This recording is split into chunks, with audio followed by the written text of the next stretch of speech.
Bine v-am găsit, dragilor din Zodia Rac, oriunde v-ați afla în această lume mare. Suntem din nou împreună la o nouă lectură pentru luna februarie 2026, așa că, dragilor toți, cei care aveți nu numai soarele, ci și luna, Venus sau poate chiar ascendentul în Zodia Rac, această lectură este de asemenea și pentru voi. În timp ce voi pune... așa cum mulți dintre voi v-ați obișnuit, câte o carte pentru fiecare săptămână întreagă a lunii februarie, în așa fel încât să ne formăm o imagine de ansamblu sau de ce este mai important în respectiva săptămână, voi face, cum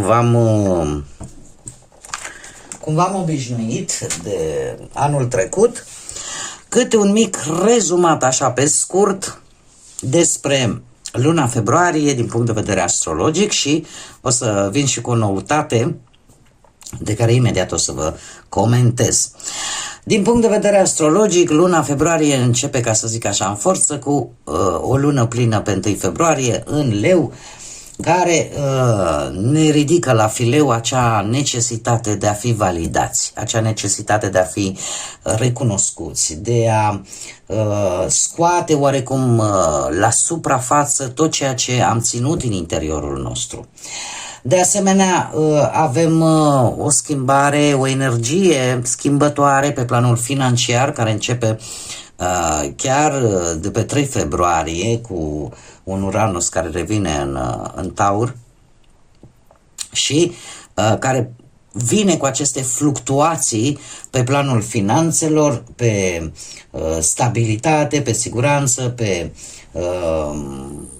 poate pe acele lucruri care au fost blocate și care încep oarecum să se miște. Dar se pune foarte mult accent, așa cum am mai spus, pe aceste schimbări bruște legate de bănuți.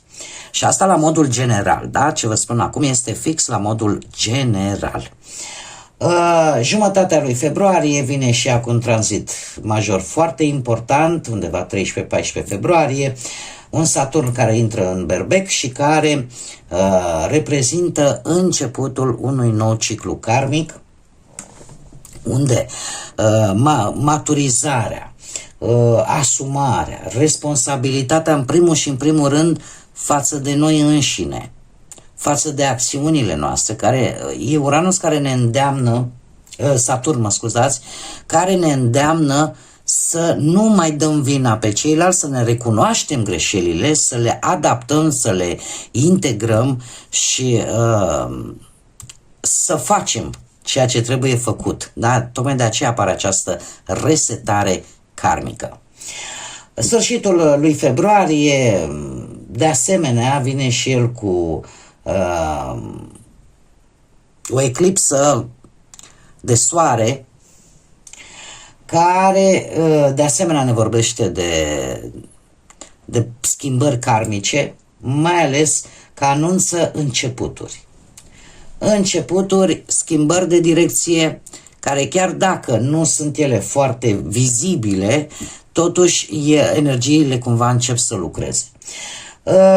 Ultimele zile din februarie vin cu situații sau persoane din trecutul nostru care nu vin neapărat pentru a ne obliga să luăm anumite decizii, ci pur și simplu vin pentru a fi rezolvate, a fi vindecate.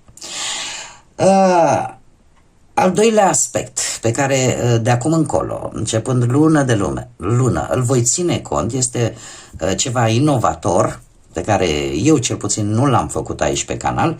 Voi ține cont la fiecare început de lună, de o nouă lună, de arcanele majore. Și trebuie să vă spun că arcanele majore din tarot guvernează fiecare lună calendaristică. În situația noastră, luna februarie este guvernată de către Marea Preoteasă, care la rândul său primește sprijin printr-o reducere numerologică pitagorică, primește sprijin de la arcanul major Justiția și Judecata.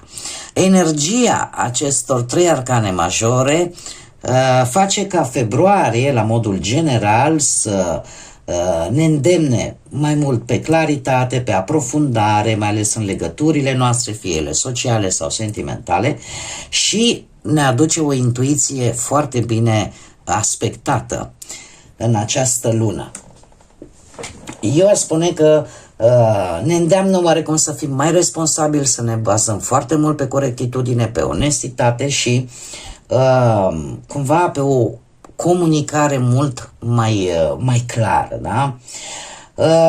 De asemenea vine și cu anumite atenționări și anume încercați să nu vă grăbiți în noi relații, indiferent care sunt ele. Cântăriți bine și în special pe cele sentimentale. Încercați să nu, dom'le, nu vreau să fiu singur, nu contează, îmi fac o relație. Nu merge așa în această lună. Cel puțin energia nu este foarte benefică pentru cei care au genul ăsta de gândire. Dom'le, nu mai vreau să stau singură, nu contează să fiu cu cineva. În primul și în primul rând trebuie să vă definiți foarte bine ce așteptări aveți de la proiectele voastre, de la planurile voastre, de la relațiile voastre, de la așteptările pe care voi le aveți vis-a-vis de ceilalți. Așa că, per total, și din punct de vedere al arcanelor majore, februarie este o lună pentru autoreflexie, pentru discernământ, în așa fel încât să atrageți acele relații autentice, acele situații autentice și să faceți alegeri inspirate care să vă susțină pe termen lung.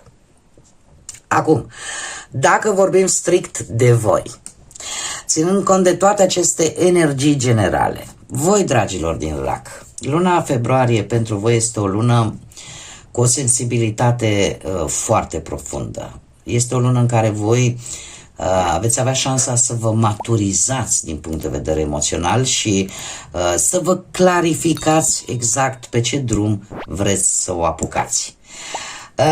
Cumva februarie vă învață să aveți un pic mai multă grijă de propriul vostru suflet sau să puneți pe prim plan, să vă puneți pe voi.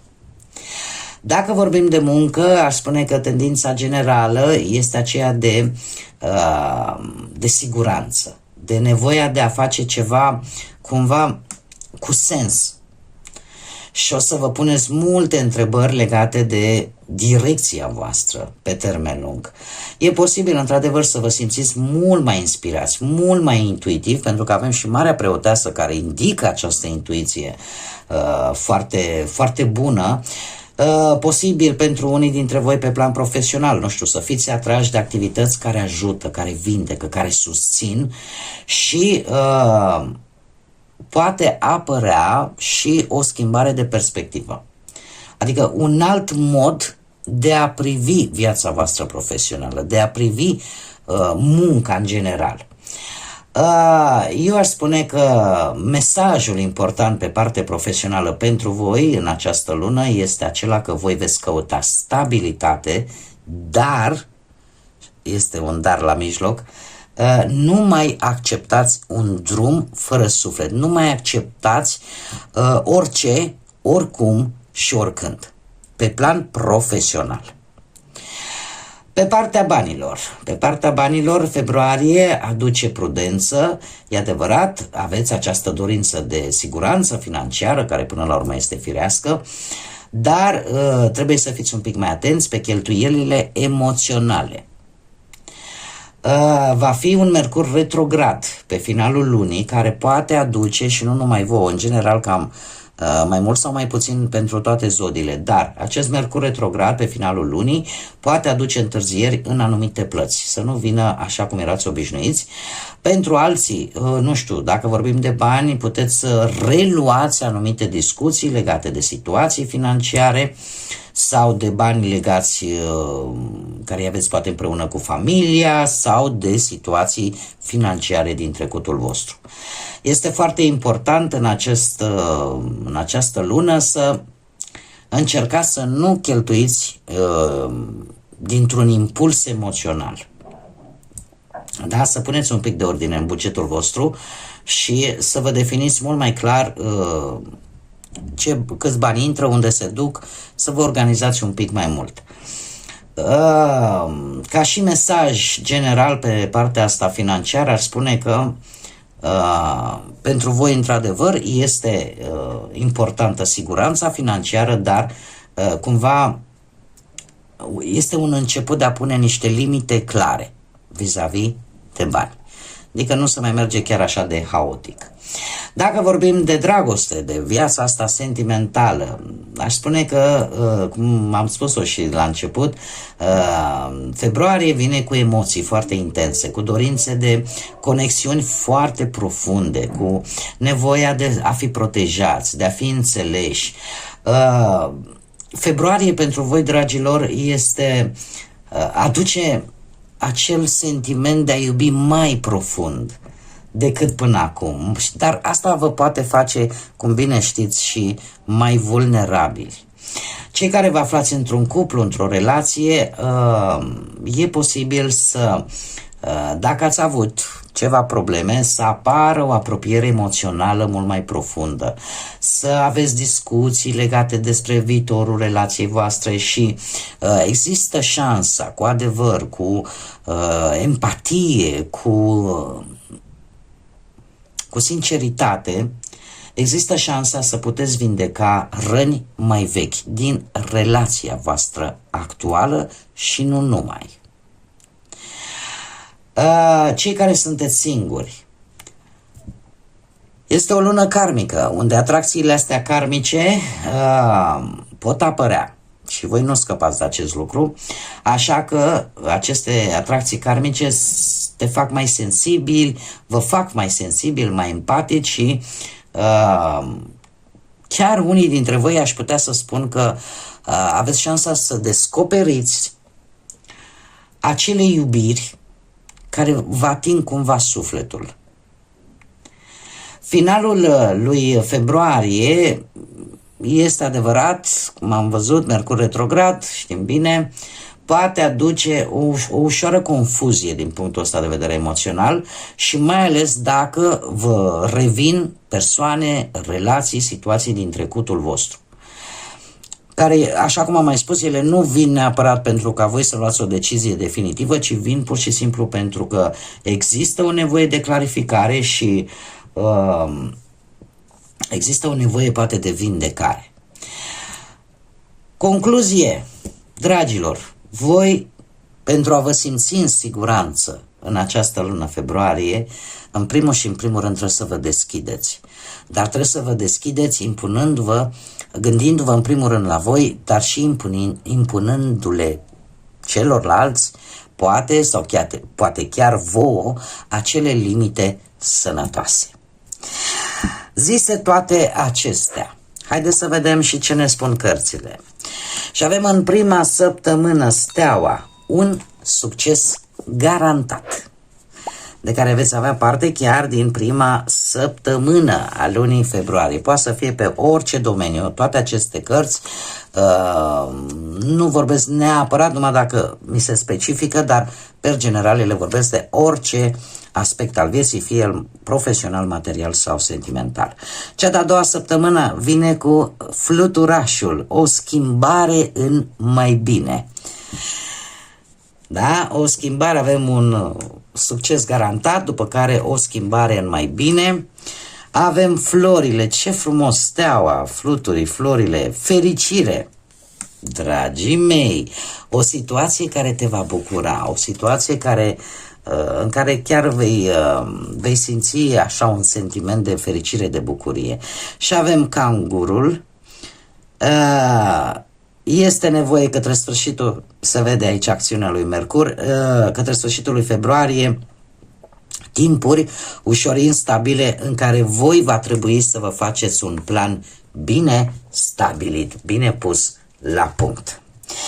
Noi mergem mai departe și haideți să vedem, am văzut așa pe ansamblu ce se întâmplă, dar acum haideți să intrăm în miezul problemei și să vedem ce ne spune tarotul pentru voi, dragilor din RAC, în luna lui februarie.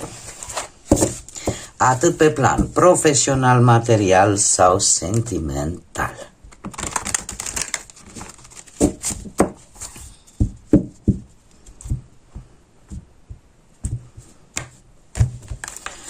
Și începem cu planul profesional.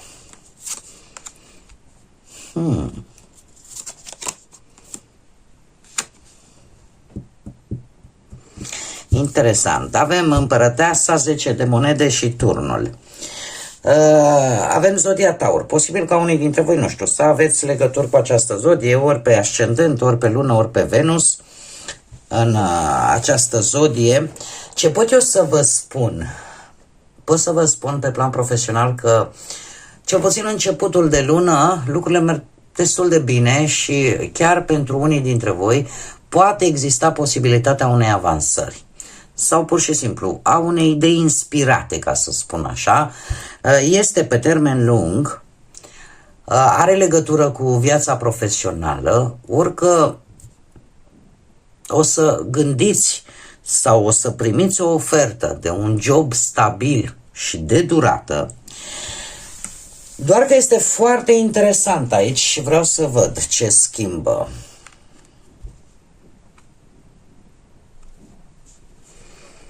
Interesant. Către sfârșitul lunii, să știți că totuși vine o schimbare bruscă. Ori la firma la care voi lucrați, ori la, dacă sunteți asociați cu cineva sau aveți propria voastră afacere, aici se va schimba ceva brusc care pe voi o să vă pună pe gânduri.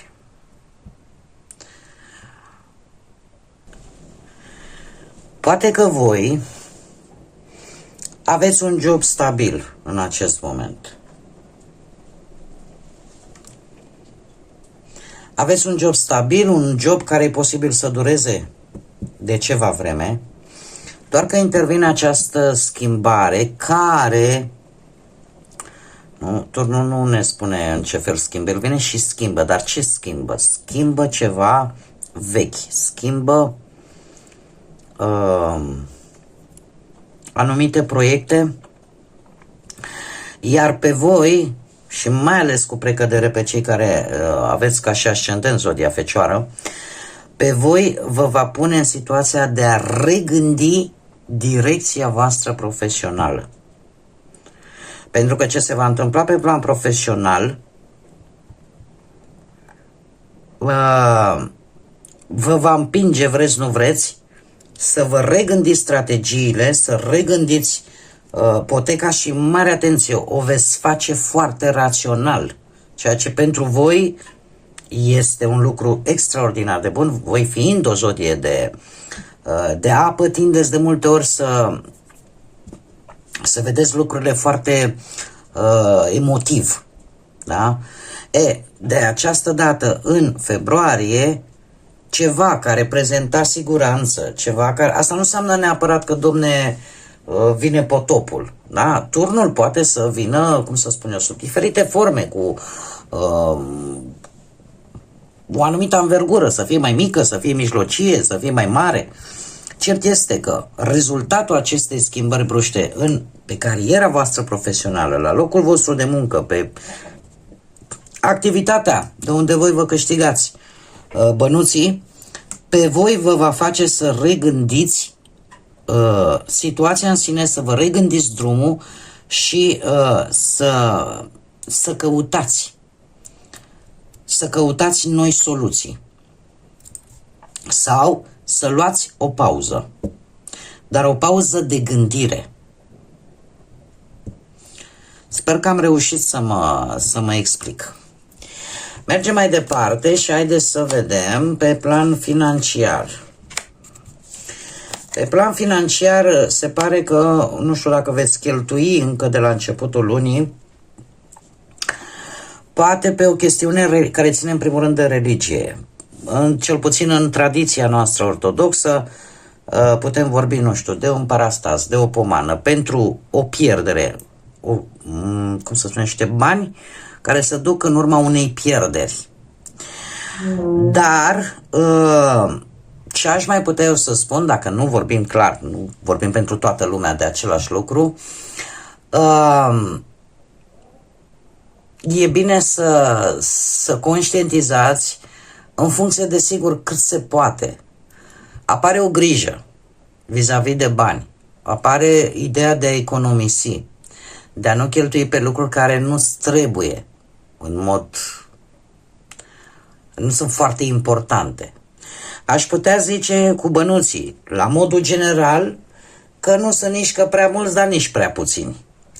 Totuși, și aici este important, avem un trei de bâte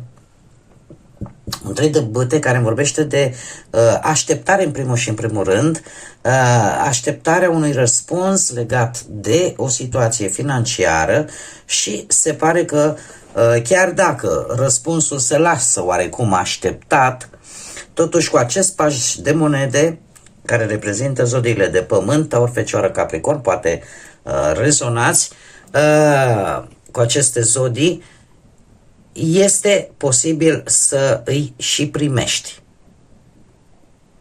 Deci, că nu îi primești acum, că îi primești mai târziu, această situație la care tu aștepți, posibil să fie o situație legată de această pierdere, chiar dacă nu îi primești poate în această lună, ei vor veni, mai devreme sau mai târziu, ei vor veni. Într-un fel sau altul vei obține această recompensă. Nu știu ce ar mai fi de spus vis-a-vis de bani. Poate că, nu știu, sunt niște bani care voi vreți să-i obțineți de undeva de la drum sau în urma unui studiu sau niște bani care să te ajute să deții controlul unei anumite situații. Așa cum am mai spus, cu acest paj de monede, adevărat, lucrurile se vor mișca nu foarte rapid, dar se vor mișca în direcția bună. Mergem mai departe, partea sentimentală, cei care se află într-o relație. Dragii mei dragi, pentru unii dintre voi, relația se află încă de la începutul lunii într-un soi de pauză, ca să zic așa, provocată ori de o problemă medicală, ori pur și simplu de faptul că ați fost în ultima perioadă prinși cu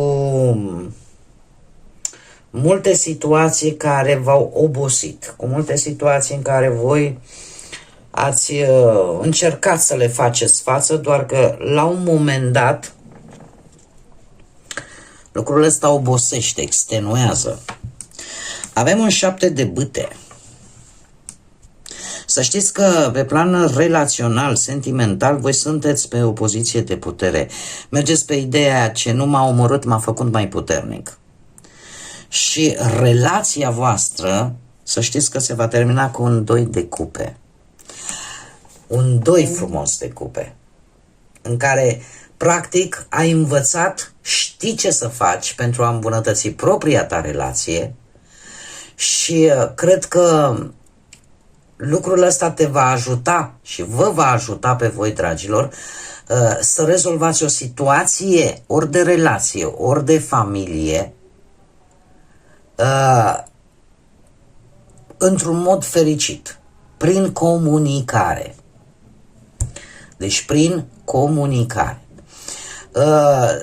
Posibil ca problemele din relațiile voastre să fie create din exterior de persoane, poate, nu știu, invidioase, geloase și care vor încerca oarecum așa să vă destabilizeze. Că e cineva poate de la distanță care, nu știu dacă voluntar sau involuntar, poate să vă aducă niște complicații în relațiile voastre. Cert este că comunicarea sinceră cu perechea voastră și faptul că voi deja, chiar dacă ați resimțit extenuarea asta, chiar dacă ați zis poate sunt sătulă, nu mai vreau, dar totuși nu v-ați lăsat. E ca și cum ai zice, iau lucrurile pe îndelete, pentru că probabil că ați fost motivați să o și faceți, asta cu siguranță. Deci ați fost motivați să o faceți, un motiv l-ați avut. Dar să știți că vine cu clarificări. Clarificări bune. Luna februarie pe plan sentimental pentru cupluri. Cei singurei, avem magicianul, un cavaler de monede, zodii de pământ, Taur, Fecioară sau Capricorn și un 4 de bâte. Dragilor, să știți că voi aveți șansa să cuceriți în această lună și să cuceriți o persoană pe care ați așteptat-o de multă vreme. Trebuie să vă spun, cavalerul de monede este cel mai lent cavaler, dar ne vorbește de o energie meticuloasă, o energie care are foarte multă răbdare, care are un comportament foarte responsabil, care caută acea siguranță a celor dragi. Este adevărat că vine la pachet și cu partea asta de ca totul să fie perfect, da? Dar pe de altă parte cumva dă dovadă, în primul și în primul rând, de răbdare. Dă dovadă de răbdare și de atitudinea asta protectivă, da? Lucru care vă place. Și atunci, cu acest 4 de bâte, eu aș spune, ori veți întâlni această energie și voi veți ieși așa în evidență, vă veți pune la bătaie toate apturile voastre, că sunt fizice, că sunt verbale, că țin de modul în care voi gândiți, vi le veți pune la bătaie și lucrul ăsta se poate întâmpla ori într-un eveniment familial, ori la un eveniment extern, dar într-o conjunctură unde nu sunt extraordinar de foarte multe persoane. Dacă vorbim de faptul că unii dintre voi poate aveți un ascendent într-o zodie de pământ, Taur, Fecioară sau Capricorn, aici trebuie să vă spun că veți fi, să zic așa, veți încerca să vă țineți de cuvânt, veți încerca să vă onorați un anumit compromis vis-a-vis de un eveniment la care probabil că veți fi invitați, dacă nu, lucrul ăsta deja s-a întâmplat. Iar aici trebuie să fac o mică specificație. Faptul că, și cu precădere pentru cei care aveți un ascendent în Fecioară, încercați să nu, să lăsați pe ceilalți să-și exprime punctul de vedere și probabil să înțelegeți că lucrurile nu trebuie făcute neapărat, poate numai ca voi, ci de multe ori cele mai bune idei se află la mijloc, atunci când fiecare parte își spune părerea. Știu că pare un pic dur, este o caracteristică a zodiei Fecioară, în care sunt foarte încăpățânați. Asta nu înseamnă că, domne, nu-i duce mintea sau nu sunt organizați, ba da, dar în momentul în care apar anumite dezechilibre în caracterul lor, tind de multe ori să se încăpățâneze și să facă lucrurile numai ca ei, iar cei care aveți un ascendent în Fecioară, dat fiind și cărțile pe care eu le am aici, e posibil să se întâmple și lucrul ăsta. Dar așa, per general, sunt șanse să găsiți energii compatibile cu voi. Mie mi-anunță o fază de început, să știți, în această lună. Și magicianul chiar anunță o nouă poveste. Sau pe cineva nou. Pe asta aș miza foarte mult pentru cei singuri. Acum, haideți să vedem și ce inițiale de nume, prenume, pseudonim sau porecle de persoane cu care voi veți interacționa sau care vor avea o anumită importanță pentru voi. Puteți, desigur, să vă regăsiți propriile voastre inițiale ale propriului nume. Și avem litera A, litera Y, cu specificația mai mult dacă se află în mijlocul numelui. Avem litera J, avem litera E, avem litera V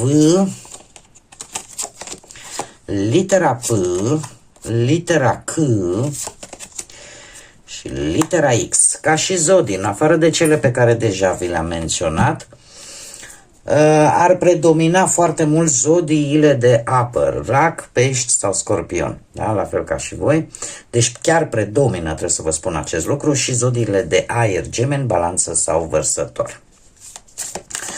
Și acum haideți să vedem ce numere importante care pot reprezenta date calendaristice ale acestei luni februarie sau pot reprezenta orice altceva din viața voastră care are o anumită importanță. Și să vedem și cu ce mesaj vin aceste numere. Da? Care sunt cifrele importante pentru dragii mei din rac în luna lui februarie. Numerele, cifrele importante. Și avem 3, 8, 6, 16, 11, 14 și 22. Și ne vorbesc despre protecție divină. Se pare că îngerii, divinitatea, universul, acum, depinde fiecare ce credință are, vă protejează pentru că aveți credință în propria voastră călătorie și atunci aveți și suportul divin. Ce frumos, nu-i așa? Haideți să vedem și mesajul spiritual pentru voi, dragilor, din rac în luna februarie. Care este mesajul spiritual pentru dragii mei din rac în luna februarie? Atunci când tu ai întrebări, încotro să te îndrepți, așează-te, meditează sau meditează la această întrebare sau cere-ne ajutorul. Atunci când vei avea încredere în propria ta intuiție, adesea vei descoperi răspunsul și ghidarea la întrebările tale, la întrebarea ta. De multe ori, ghidarea și răspunsul îl poți primi intuitiv. Pentru că noi suntem cu tine mereu. Este o corelație foarte bună și cu acest mesaj al cifrelor, al numerelor și de fapt este un îndemn de a-ți asculta propria intuiție, acea reacție care nu are legătură cu rațiunea, nu are legătură cu logica, dar care de multe ori te scoate din situații complicate sau te scoate de lângă persoane toxice și situații toxice. Așa că ascultați-vă, dragilor, intuiția în această lună și de multe ori răspunsul, așa cum bine am văzut, vine intuitiv. Și se pare că încă o dată vi se confirmă că aveți partea asta, spiritualității, a divinității, a universului, dacă vreți, dacă unii dintre voi sunteți atei, totuși există o energie care vă sprijină. Bun, dragii mei, cam atât am avut pentru luna februarie, pentru voi.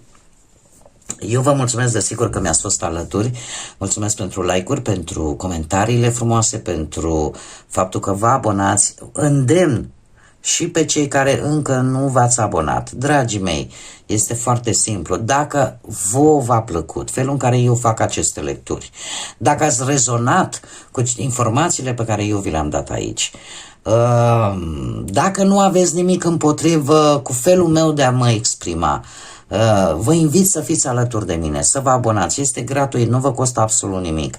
Dați acolo pe subscribe și veți fi alături de mine la fiecare lectură. Nu uitați de like-uri, care iară mă ajută foarte mult. Este un sprijin care nu costă bani, decât pur și simplu ca voi să rezonați cu activitatea pe care eu o fac pe acest canal. Așa că orice like, orice subscribe, orice comentariu din partea voastră este binevenit, cu atenționarea pentru toți ceilalți care nu faceți altceva decât să împrăștiați tot felul de răutăți în spațiul virtual al YouTube-ului, să se abțină, pentru că este un canal pe care eu l-am construit cu multă trudă și unde nu accept ca noi între noi în primul și în primul rând să ne respectăm. Iar dacă eu nu jignesc pe nimeni, cu atât mai mult nu accept să primesc jigniri din partea altora. Până data viitoare, dragilor, să aveți un februarie, în primul și în primul rând, liniștit. Să aveți un februarie care să vă ghideze, să vă lumineze calea și să vă aducă claritate atât în gânduri cât și în suflete. De la mine tot ce e mai bun. Fie ca această lună în această lună să fiți înconjurați de liniște, de pace, de echilibru și, cum să nu, de multă iubire.